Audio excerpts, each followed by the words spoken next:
वृंदावन। आज मैं आपको सब्जियों के बारे में बताती हूँ, उनका नाम। ठीक है?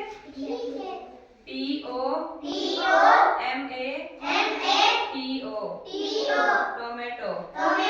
टोमेटो यानी टमाटर।